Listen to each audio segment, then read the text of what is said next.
Yeah, you're seeing temperatures there. They are in the upper 60s to mid 70s. The greater New York City area temperatures are in the 70s. Then we go down south to the mid Atlantic plus West Virginia, where temperatures they're in the upper 60s to mid 70s. Then we go to the southeast, the Carolinas. Well, let's start off with the Outer Banks, North Carolina plus Tennessee. Temperatures are in the mid to upper 70s. And throughout the rest of the Carolinas and Georgia, well, you got temperatures that are in the 80s and mid 90s, except for Anderson, which sits at 73 degrees. Alabama, Mississippi, temperatures they're in the mid 70s to upper 80s. Arkansas and Louisiana, temperatures they're in the mid 70s to low 80s. You go down to Florida, throughout the Sunshine State, temperatures are in the 80s to mid 90s. Oklahoma, temperatures they're in the upper 60s to mid 70s, and much of Texas. Okay, so the panhandle of Texas and the western parts of Texas, temperatures they're sitting in the low 70s to low 80s, but in the center part of Texas, they're in the 80s, southern part, upper 80s to low hundreds. In the eastern and northeastern parts of Texas, temperatures are in the 80s. In the Ohio Valley, you're seeing temperatures throughout Kentucky. They're in the 70s, along with Ohio and Indiana. Illinois, also in the 70s, though Chicago does have the lake breeze, which lowers the temperature to 64 degrees. In the Great Lakes region, you have temperatures in Michigan and Wisconsin. They are in the low 60s to mid 70s. We move on to Minnesota and the Dakotas. Temperatures in Minnesota, they are in the 70s, along with the Dakotas, but only up to the low 80s though. Then we go down to places like the Missouri River Valley, with 4 states of Kansas, Nebraska, Iowa, and Missouri, where temperatures in Iowa and Missouri and Kansas and even Nebraska, all 4 states have temperatures that are in the 70s. Then we go to the Northern Rockies. Let's take a look. Got temperatures in the western half of the state, the mountainous part of the state. They are in the 70s. The flatter part of the state, particularly on the eastern side, they are in the 80s. In Idaho, on the northern half, temperatures are in the 60s to low 70s. Southern half, mid 70s to low 80s. In Wyoming, temperatures there, they are sitting between the low 60s to mid 70s. Then we go to Colorado. Let's take a look. Temperatures are in the 60s to mid 70s. Utah, well, you're taking a look throughout much of Utah. Temperatures are in the upper 60s to mid 70s, but once you go down to St. George, temperatures there are in the 80s to low 90s. And then in Nevada, much of the state, temperatures are in the 70s to low 80s, but then you work your way down south, where temperatures are in the mid 80s to low mid 90s.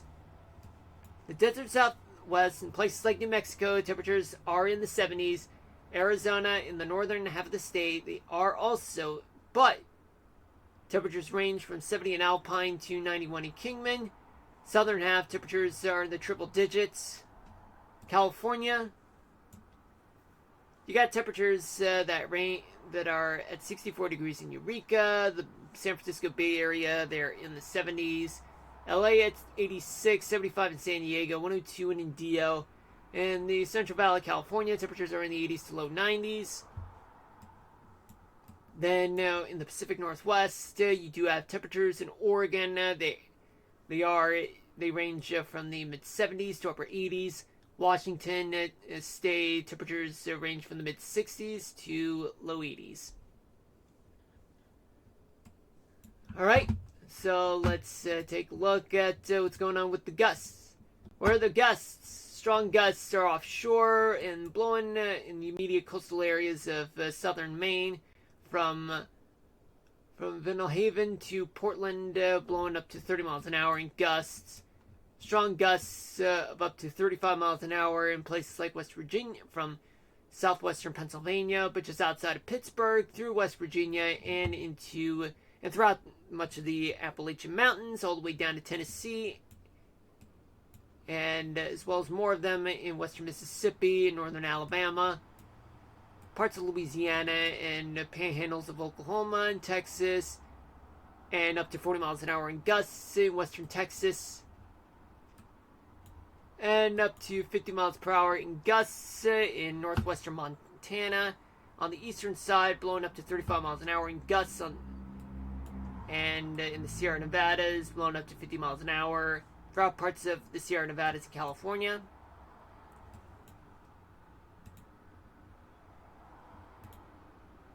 Humidity-wise, let's take a look at where the humidity is. Well, there's plenty of humid air that's dominating throughout much of New England, all the way down to Washington, D.C., and the Appalachian Mountain Range, all the way down to Tennessee. Tennessee's also getting humid, plus Kentucky, West Virginia, Mississippi, Alabama, Louisiana, and Missouri and Arkansas. And let's not forget about the Great Lakes region, also getting plenty of humidity there. But plenty of dry air. It's plaguing throughout much of the West, and particularly on the eastern side of Washington State. But although there's a little bit of humidity on the coastal part near Puget Sound in Seattle and Tacoma, but that didn't really make any difference since it was too dry to produce any chance of rain there. And finally, we do have rainfall accumulation. Well, just about as much as around an inch or two in places like Albany, Hartford, New York, parts of Philly, Binghamton, Scranton, northeastern New Jersey, and even State College in Pennsylvania. And you work your way down to West Virginia, just up to 1.5 inches of rain throughout much of the Mountaineer State. Bluegrass State, up to 2 inches of rain in some places, and as well as similar story in Tennessee, Alabama, Mississippi, and even a little bit in southwestern Louisiana near Lake Charles, and southern tip of Texas near Corpus Christi, and between there and San Antonio, and even between Houston.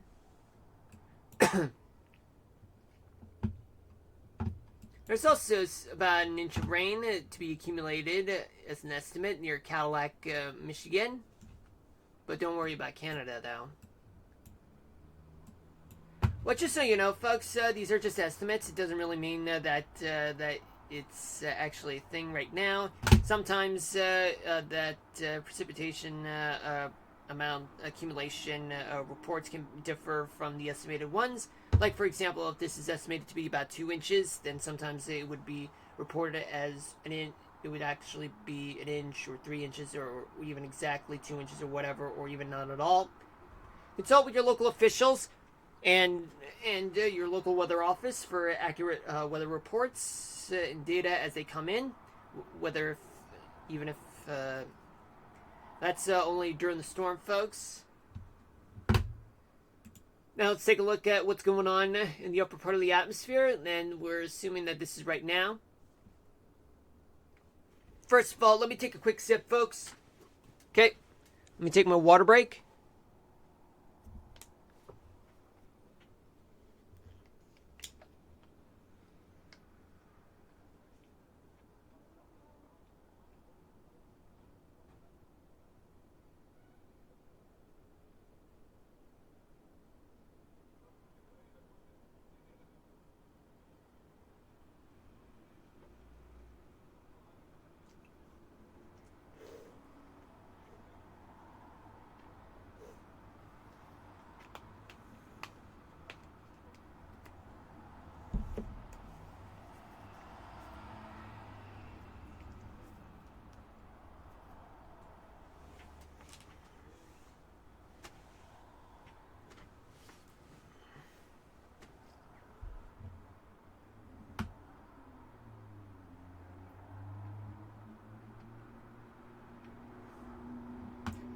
Alright, let's take a look. Okay, so we do have an upper level low spinning around over Michigan, and another one just located on the coastal part of Central California. And there's a ridge located over the northern part of the Great Basin, the Bitterroot Mountains.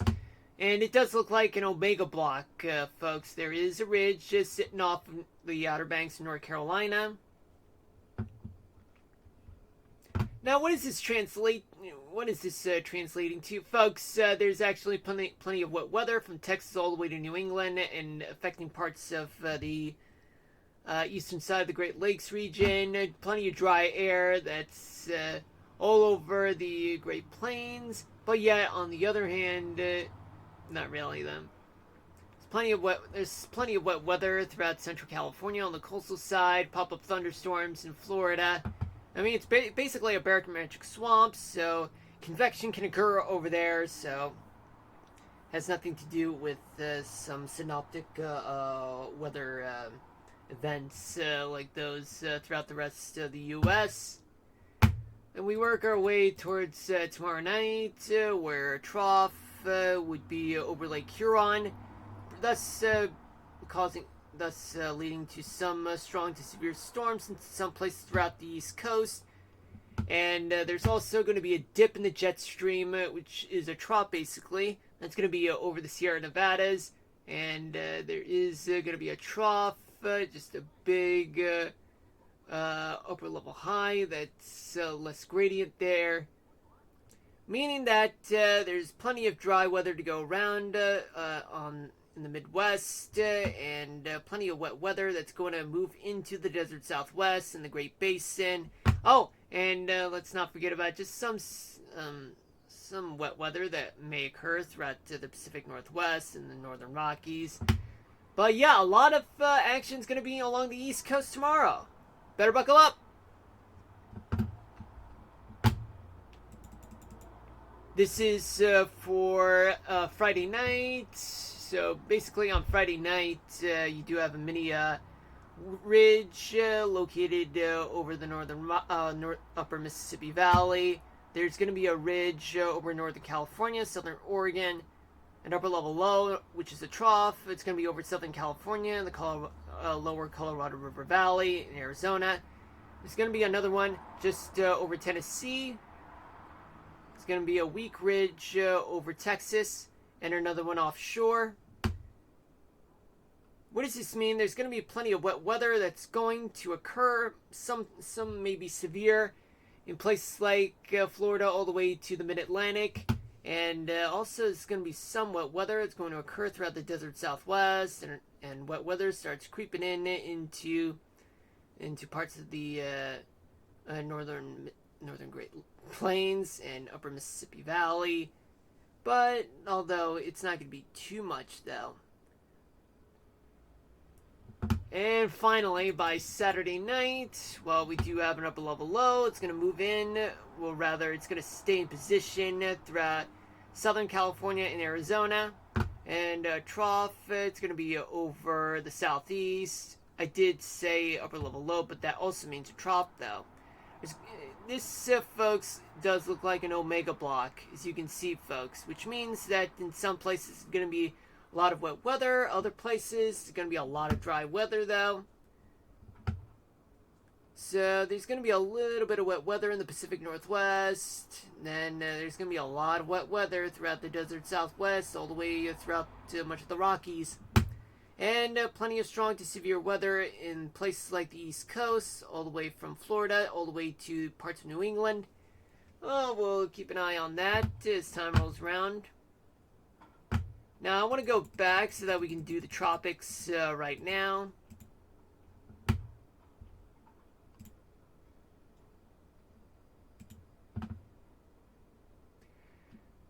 Okay, folks, so basically, let's just okay, so this is Gabrielle. It's going to weaken and be no longer any of our business. But this system right here, based on from what I've heard, is that this is a tropical storm. But yet this one is about to be a tropical storm, and we move forward in time by 24 hours. Then this system starts strengthening over time. Then you have this upper level high.